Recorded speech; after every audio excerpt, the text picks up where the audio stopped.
San Juan, Puerto Rico, one of the most powerful Atlantic hurricanes ever recorded, crescendoed over the Caribbean on Thursday, crumpling islands better known as beach paradises into half-habitable emergency zones and sideswiping Puerto Rico before churning north. It is expected to hit the Florida Keys and South Florida by Saturday night. More than 60% of households in Puerto Rico were without power. On St. Martin, an official said 95% of the island was destroyed. The Haitian government called for all agencies, stores and banks to shut down as the storm hit. Prime Minister Gaston Brown of Antigua and Barbuda said that half of Barbuda had been left homeless. Watching Hurricane Irma maraud across Barbuda and Anguilla, residents of Florida and others who found themselves on the wrong side of the forecast were hastening to get out of the way.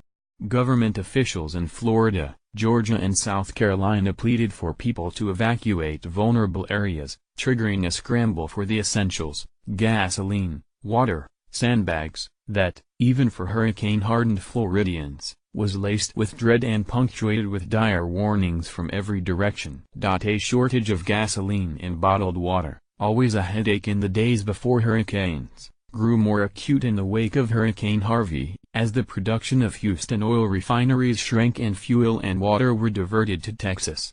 Pump lines in South Florida sprawled for blocks as fleeing residents sucked up what gas they could, and some drivers chased after tankers they had spied on the roads. Governor Rick Scott of Florida urged extreme caution in the face of a powerful storm that could quickly change course. Every Florida family must prepare to evacuate regardless of the coast you live on, he said. By the time Rosie Adrera and her husband got the order to leave their home in Cutler Bay, part of the second evacuation zone in Miami-Dade County, they had already made plans to seek shelter in Charlotte, NC. Into the car would go photo albums, birth certificates, nearly 400 Christmas ornaments collected over a quarter-century, and their two dogs, JJ and Coco Puff, and cat, Dickie. "I did, Andrew," said Ms. Adrera, 49, recalling the massive Category 5 hurricane that ripped off her roof 25 years ago last month. "I'm not doing that again." By Thursday night, Irma's 175-mile-an-hour winds and pelting rains had already serially ransacked the islands of the eastern Caribbean, leaving at least 7 dead and whole communities flattened. Not all the news was awful. Despite the loss of power to most of the island, damage and loss of life on Puerto Rico was far less than feared. Haiti and the Dominican Republic, which share the island of Hispaniola, were also spared direct hits. But the terror of the storm left people grasping for superlatives. "There are shipwrecks everywhere, destroyed houses everywhere, torn off roofs everywhere," the president of the French Territorial Council on Saint Martin, Daniel Gibbs, told Radio Caribes International. "It's just unbelievable," he added. "It's indescribable." In Puerto Rico, among Irma's less unfortunate casualties, the lights were out. In many places, so was running water. Though the hurricane barely brushed the island, it managed to knock out its aging electrical system. More than 1 million customers were without power on Thursday, and a little more than half of the hospitals were functional. Even before a single raindrop fell, the head of the company, which is effectively bankrupt, had predicted that if the storm packed a wallop, it could take 4 to 6 months to completely re-establish service.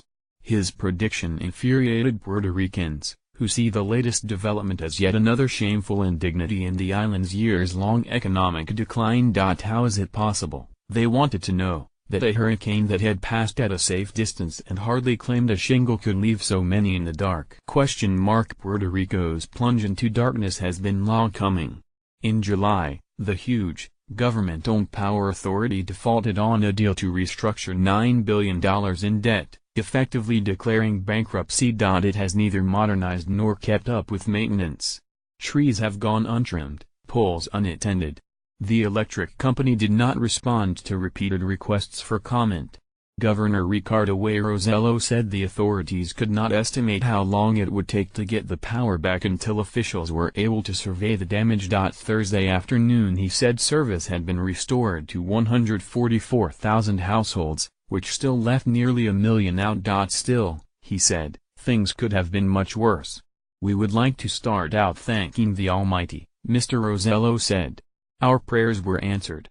On other islands, The reckoning was far more stark. On Saint Martin, a part French, part Dutch possession where at least 4 people died as a result of the storm, aerial footage taken by the military showed streets inundated with water and homes devastated by